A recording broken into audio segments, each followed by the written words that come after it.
Well, credit where credit's due. This Rings of Power's trailer is a really good trailer. If you didn't see the first season but read the books, you'd be forgiven for thinking it matches what Tolkien wrote. Unfortunately, I have seen the first season, so I know everything I'm seeing is nothing but lies. Oh, lies!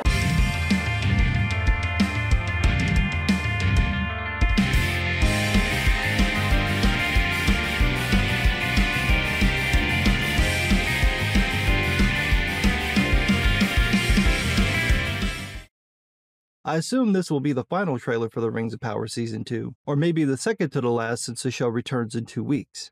Either way, the trailer leans more into the coming war between the elves and Sauron, skipping over how all of this happened.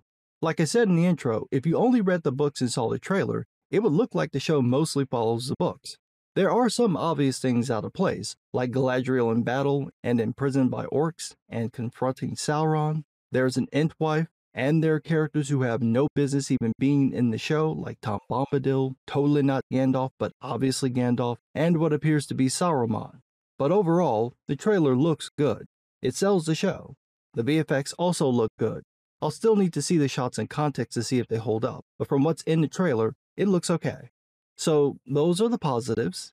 As for the negatives, where to begin? So, because the showrunners changed the order of the creation of the Rings of Power, they've had to completely upend the story to force it to align with their fanfiction so they can get to Sauron creating the One Ring. As a result, the elves now know that they're fighting Sauron before he and Celebrimbor forge all the Rings of Power. This creates a problem because in the show, Sauron takes the form of what I'm assuming is Annatar, who looks exactly like the guy Elrond, Celebrimbor, and Strong Woman hung out with for weeks. They all know what he looks like, they all know he's Sauron because he told them, so it doesn't make any sense why any elves would trust him, let alone work with him, especially Celebrimbor.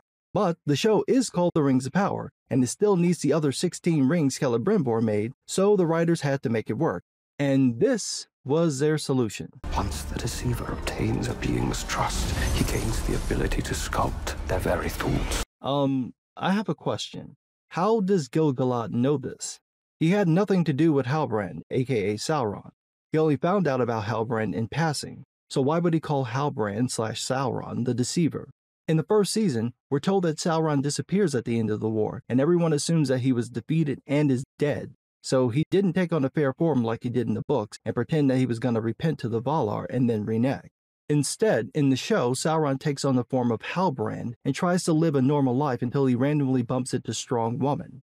He tricks her, but that's because she's the dumbest woman in the world, so doesn't realize who she's with. But that doesn't make Sauron a master deceiver who can control people's minds. We never see Halbrand do anything like that.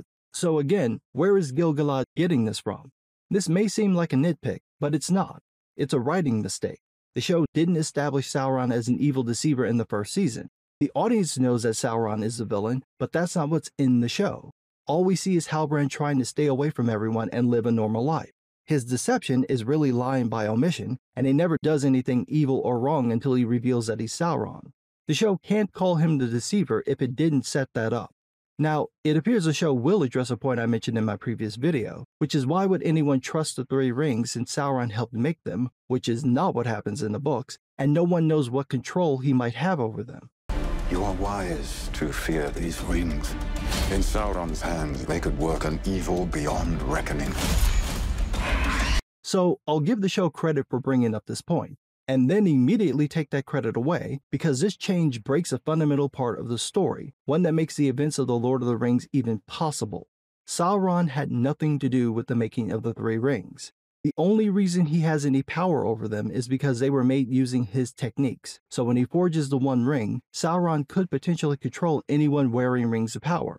However, that only works if both Sauron and the other ring bearers wear their rings. If the ring bearers take the rings off, which the elves did when Sauron put on the one and they sensed him, Sauron has no power over them. By directly connecting Sauron to the creation of the three rings, the show now implies that Sauron can control or manipulate them before he creates the one, which makes it impossible for the events of The Lord of the Rings to happen, because if Sauron has control over the three rings, he can probably sense where they are and who has them, so he would just go and take the rings from Galadriel, Círdan, and Gil-galad. There goes Rivendell, there goes Lothlorien, there goes Gandalf. For those who are confused, Galadriel used her ring to protect Lothlorien. Gil-galad gives his ring to Elrond, who then uses it to protect Rivendell, and Círdan gives his ring to Gandalf, who uses it to help inspire people. All of those things need to happen for the events of the Lord of the Rings to happen, but they can't if Sauron can control the three because he just take them. Again, I'm not nitpicking. It genuinely doesn't make any sense why Sauron wouldn't just roll up with an army and take the rings if he can sense or control them in any way. Now, in the books, Sauron takes the form of Annatar and helps Celebrimbor forge the 7 rings for the dwarves and the 9 rings for men, and then Celebrimbor forges the 3 rings for elves on his own. After Sauron forges the 1 ring, the elves realize he tricked them and don't use the 3 rings and try to hide all the other rings from him. Sauron hunts down Celebrimbor and tortures him until Celebrimbor gives up all but the 3 elven rings. But since the show changed the order in which the rings were created, the showrunners and writers now have to find a way for Sauron to force Celebrimbor to make more rings, even though Celebrimbor knows that Halbrand was actually Sauron, and so shouldn't have anything to do with him. How do they do this? By turning Celebrimbor into Sauron's bitch. You sought peace. I gave it to you. This is hardly a gift. What have you done to me? What have you done to me?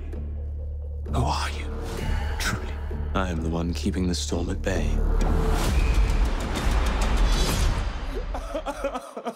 You think you crying? Imagine what Tolkien's doing in his grave. This is just bad writing. Set the lore aside. In the context of the show, why in the hell would Celebrimbor do anything with Sauron? What in the first season even hinted that this dude would side with the enemy? Sure, he's got desires to be as important as the legendary Feanor, but there's nothing to suggest that Celebrimbor is so desperate that he'd team up with Sauron. That just makes him look incredibly stupid. And if I judge this decision based on the first season's writing, I know this won't get explained. And to make it worse, within the context of the show, we've seen that Sauron is a master craftsman and has no need for Celebrimbor. We saw Sauron's old forge in the first season. Why would he need Celebrimbor to make more rings of power when he can make them himself? If Sauron could take on any shape, why wouldn't he pick one that no one would recognize and then show up with rings to give to dwarves and men? The only logical explanation is that people would be more likely to trust Celebrimbor, but couldn't Sauron just put on Celebrimbor's form when he handed out the rings? Do you see the mess the showrunners created? They didn't need to write themselves into this hole, and now there's no way to fix it that won't just make things worse. Speaking of which, You think it was only you who put yourself in my power? Galadriel. what does that even mean? Is he implying that he was psychically manipulating her and she just couldn't tell? I mean, I wouldn't be surprised. She is the dumbest woman in the world. But in the books, Galadriel wouldn't even talk to Annatar and kept telling the elves to have nothing to do with him so much that he went full Mean Girls and started trashing her behind her back to turn the elves against her. Irony of ironies, the whole point of that part of the story is that the elves don't listen to Galadriel. That easily fits into the whole men don't respect strong women trope people love to play on. Imagine having the original story be about a woman who's literally the wisest person in the land, and none but 2 of the men will listen to her, and as a result, they all meet their end. And then scrapping that to make her a strong woman who gets into sword fights but is too stupid to realize she's been palling around with the villain she's hunted for hundreds of years. The showrunners literally had the thing they wanted in the real story, and they just let it go. So when people ask, why you gonna watch the show if you don't like it? That's why. Everyone loves to see a train wreck, and this is one of the biggest train wrecks Hollywood has ever made. This bad boy didn't just derail, it laid down new tracks built by a cross-eyed dude with multiple sclerosis. I have to see this, because it must be seen to be believed. I thought the Shadow of Mordor games took liberties. I had no idea how bad it could get. Every writer and would-be showrunner needs to watch this show to learn what not to do when adapting a story.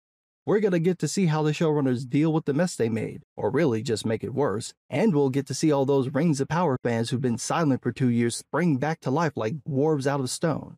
It's your favorite show that you never talk about. Yeah, most beloved show ever, never speaks a word about it. Sounds totally plausible. But what do I know? I'm just some guy.